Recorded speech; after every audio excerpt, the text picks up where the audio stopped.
तर मंगेशकर रुग्णालयाच्या बाहेर आज देखील आंदोलन करण्यात आलं। शरद पवारांच्या राष्ट्रवादीच्या वतीने चिल्लर फेकत आंदोलन करण्यात आलं। मराठा समाजाच्या वतीने 10 लाखांची प्रतिकात्मक पेटी भेट देण्यात आली, तर रुग्णालयाच्या बाहेर विविध संघटनांच्या वतीने आंदोलन केलं जात आहे। रुग्णालय प्रशासनाच्या विरोधात कठोर कारवाईची मागणी देखील करण्यात आलेली आहे। प्रामुख्याने या 3 आंदोलनाची दृश्य आपण पाहतोय।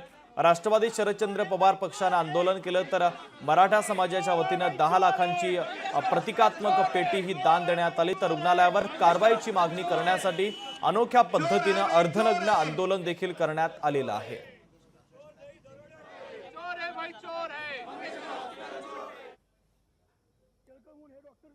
लवकरात लवकर तात्काळ या 1-2 दिवसामध्ये किंवा आता या घडीला त्यांना अटक करण्यात यावी, ही आमच्या मागण्या संघटनेच्या लवची शक्ती येण्याच्या जे अॅट्रॉसिटी सारखा जो कायदा जो आहे किंवा 302 सारखा गुन्हा जे आहे, हे अशा आणखीन जे गुन्हे आहेत लागून त्या गुन्ह्यामध्ये त्यांना तात्काळ त्या हरामखोराला त्या महाराष्ट्राला तात्काळ अटक करण्यात यावी। नाही ठीक आहे ना, आमच्या बहिणीचा जीव गेलाय, संविधान आम्ही हातात घेतलं नाही, संविधानाच्याच माध्यमातून चालतोय आम्ही। सर तुमचं नाव सांगा। मी दत्ता धडे, मी दत्ता सुखदेव धडे, प्रशासनाने काय सांगितलं? मी दत्ता सुखदेव धडे।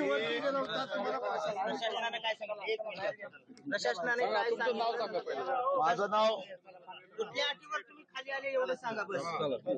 चला सांगा, बोला बोला बोला बोला अहो बोला। माझं नाव आशिष आले।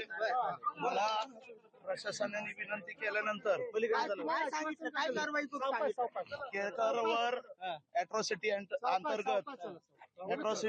अंतर्गत गुन्हा दाखल करू व संघटनेच्या इतरही मागण्या या दवाखान्या बाबतीत आजपर्यंत सगळ्याच रुग्ण पेशंटच्या नातेवाईकांची पैशासाठी पिळवणूक होत असताना आज आम्हाला हे पाऊल उचलावं लागलं।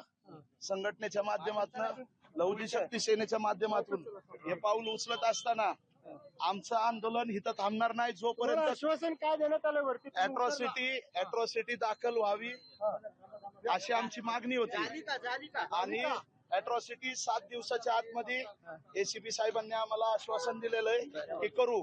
जर नाही झाली याच्यापेक्षा तीव्र आंदोलन आम्ही केल्याशिवाय राहणार नाही इथं। चाल ठीक आहे। पत्रकार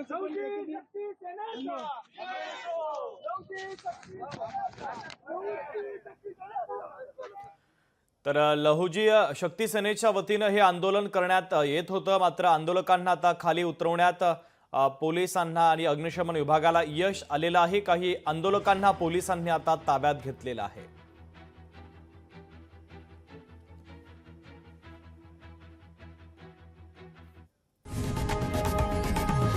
लोकशाही मराठी ऐका, पहा, जागरूक रहा।